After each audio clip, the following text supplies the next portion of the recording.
उन्हाळ्याच्या सुट्ट्या लागल्यानं पर्यटकांची पावलं महाबळेश्वरच्या दिशेनं पडायला लागलेत आणि याचाच गैरफायदा घेत आहेत महाबळेश्वरमधले व्यावसायिक। अक्षरशः पर्यटकांची लूट करण्यात येते।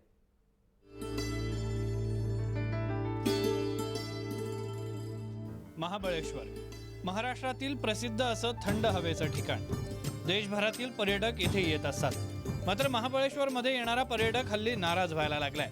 कारण आहे इथे सुरू असलेली पर्यटकांची लूट। खरं पाहता महाबळेश्वरमध्ये पर्यटक वर्षाचे 365 दिवस येत असतात। मात्र उन्हाळ्यामध्ये पर्यटकांची संख्या जास्त असते। याचाच फायदा उचलत इथल्या हॉटेल व्यावसायिकांनी दर दुप्पट करून टाकले, ज्यामुळे पर्यटक नाराज झालेले आहेत। शिवाय महाबळेश्वरमध्ये सार्वजनिक शौचालयांची संख्या कमी असल्यानं महिला पर्यटक प्रचंड त्रासलेले आहेत। चार्जेस तो हम पूरे देते हैं, सब चीज़ के ज़्यादा चार्जेस है। टॉयलेट नहीं है, बाथरूम नहीं है, पीने का पानी नहीं है, तो यहाँ के लोगों को ये सब की सुविधा करना चाहिए ना। चलो जेंट्स का समझे, लेडीज़ के लिए कितना बड़ा प्रॉब्लम है। अभी हम लोग कितनी दूर गए, कितना प्रॉब्लम हुआ। 4 दिवस इतके दगदगीत नंतर आपण शांतताने राहून जातो, चांगलं वाटतं।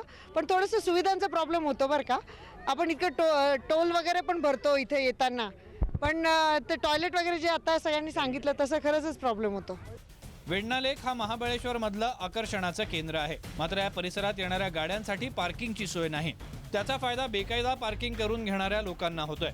या समस्यांबाबत महाबळेश्वरच्या उपनगराध्यक्षांना विचारलं असता त्यांनी काय उत्तर दिलं ते पहा।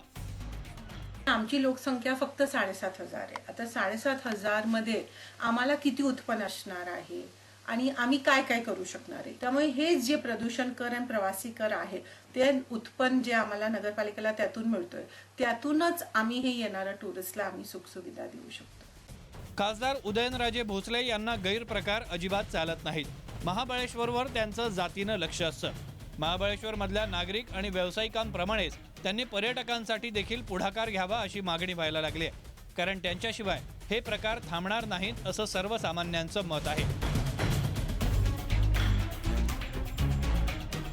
कराच्या माध्यमातून जमा केलेली रक्कम ही वारेमाप असल्यामुळं या ठिकाणचे पर्यटक देखील हवाल दिले झालेले आहेत। मात्र प्रशासनाने योग्य ती कारवाई करावी अशी मागणी या ठिकाणी पर्यटक करताना दिसतात। व्हिडिओ थारूनसह विकास भोसले, जय महाराष्ट्र, महाबळेश्वर।